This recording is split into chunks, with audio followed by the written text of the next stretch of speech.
podcast from Drew and Mike I think it's really cool, and that is what I wanted to say. Two and a mic.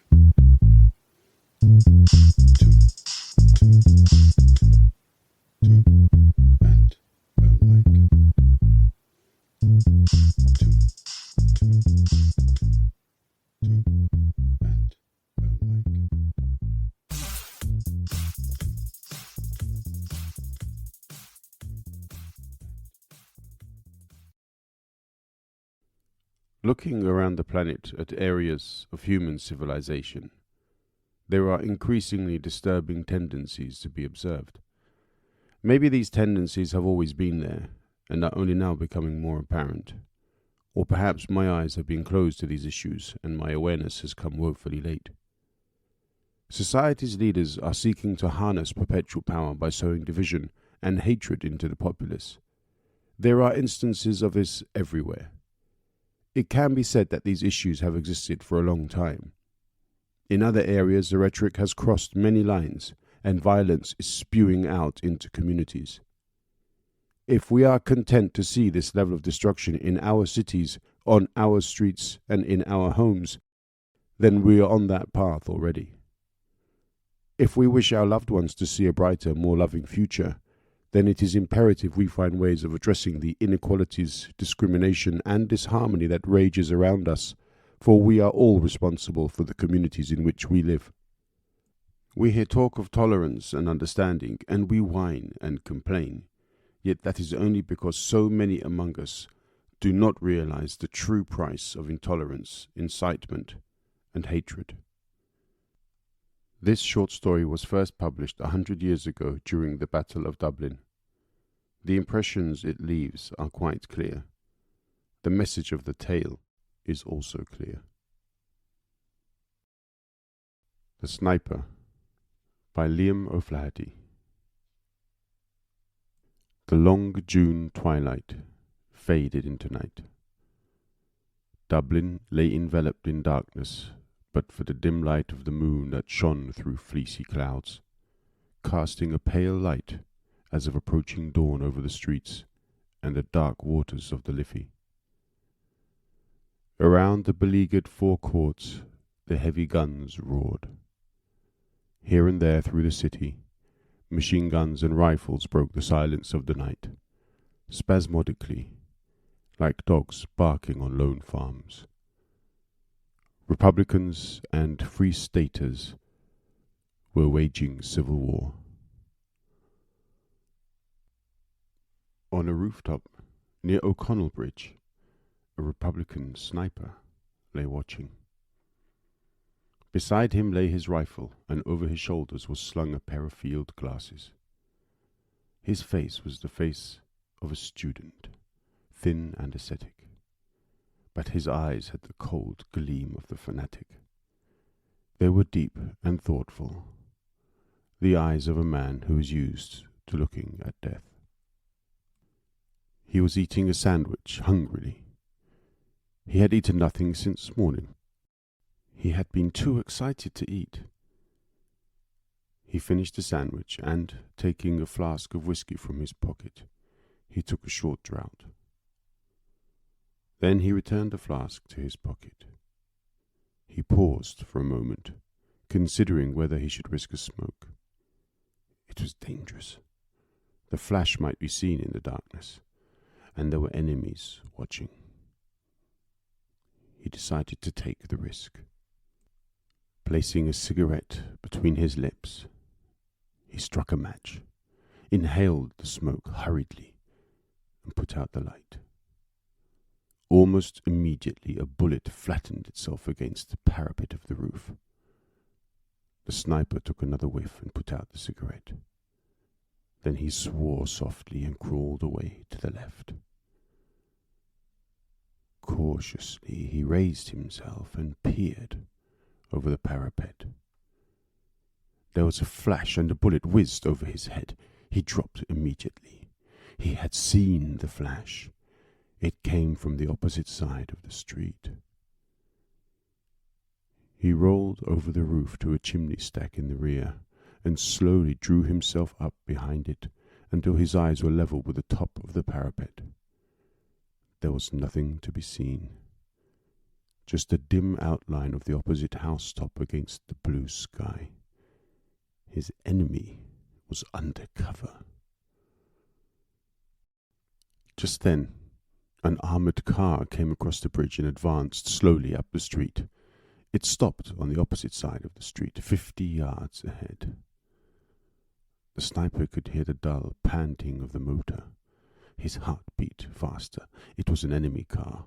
He wanted to fire, but he knew it was useless. His bullets would never pierce the steel that covered the grey monster. Then, round the corner of a side street came an old woman, her head covered by a tattered shawl. She began to talk to the man in the turret of the car. She was pointing to the roof where the sniper lay. An informer. The turret opened. A man's head and shoulders appeared, looking toward the sniper.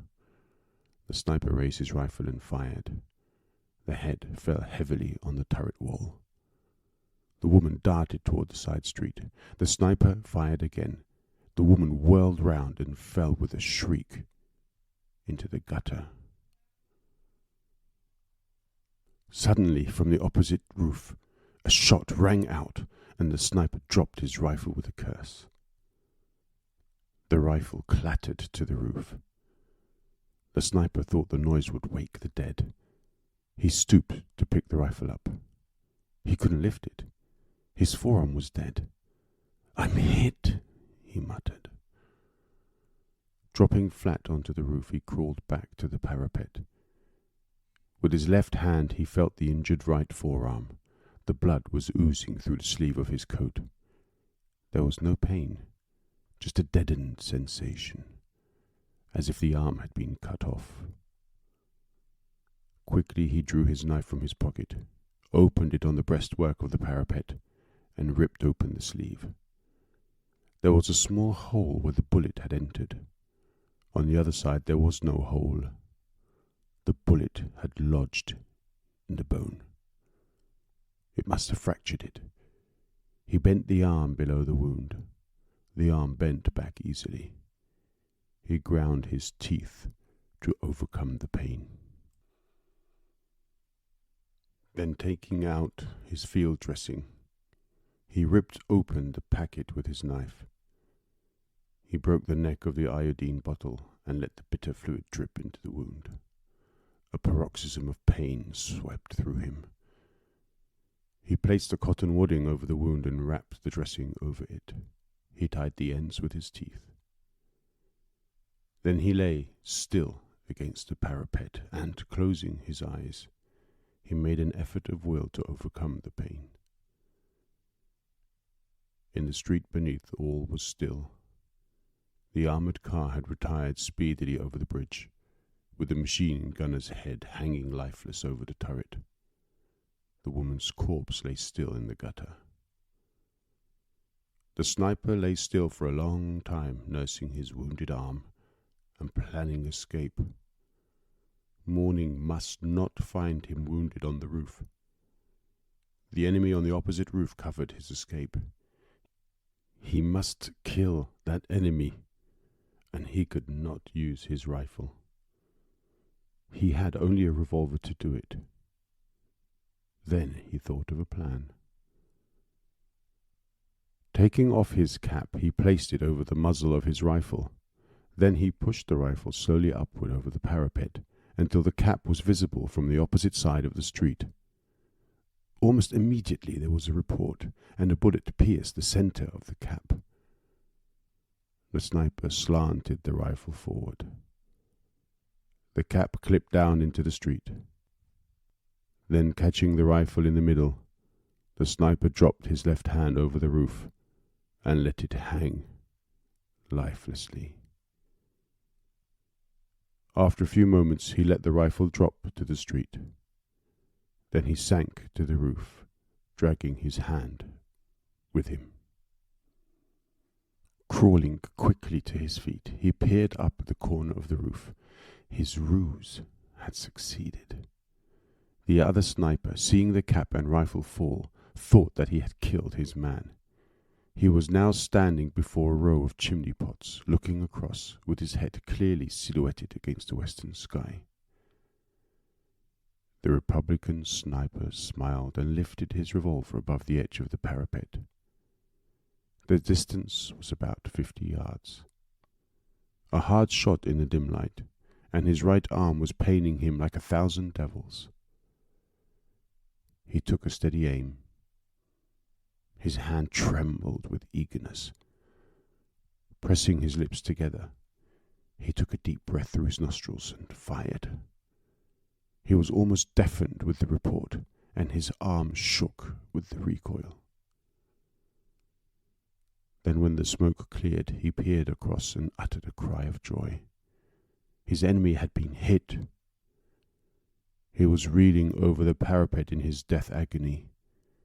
He struggled to keep his feet, but he was slowly falling forward as if in a dream. The rifle fell from his grasp, hit the parapet, fell over, bounded off the pole of a barber shop beneath, and then clattered on the pavement. Then the dying man on the roof crumpled up and fell forward. The body turned over and over in space and hit the ground with a dull thud. Then it lay still. The sniper looked at his enemy falling, and he shuddered. The lust of battle died in him. He became bitten by remorse. The sweat stood out in beads on his forehead. Weakened by his wound and the long summer day of fasting and watching on the roof, he revolted from the sight of the shattered mass of his dead enemy. His teeth chattered. He began to gibber to himself, cursing the war, cursing himself, cursing everybody. He looked at the smoking revolver in his hand, and with an oath he hurled it to the roof at his feet. The revolver went off with a concussion, and the bullet whizzed past the sniper's head. He was frightened back to his senses by the shock. His nerves steadied. The cloud of fear scattered from his mind, and he laughed. Taking the whiskey flask from his pocket, he emptied it a draught. He felt reckless under the influence of the spirit. He decided to leave the roof now and look for his company commander to report. Everywhere around was quiet. There was not much danger in going through the streets. He picked up his revolver and put it in his pocket. Then he crawled down through the skylight to the house underneath. When the sniper reached the laneway on the street level, he felt a sudden curiosity as to the identity of the enemy sniper whom he had killed. He decided that he was a good shot, whoever he was. He wondered, did he know him? Perhaps he had been in his own company before the split in the army. He decided to risk going over to have a look at him. He peered around the corner into O'Connell Street. In the upper part of the street there was heavy firing, but around here all was quiet. The sniper darted across the street. A machine gun tore up the ground around him with a hail of bullets, but he escaped. He threw himself downward beside the corpse. The machine gun stopped.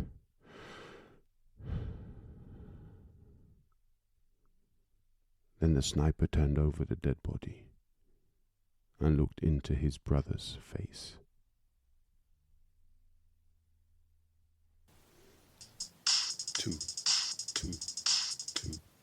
Two, and a mic.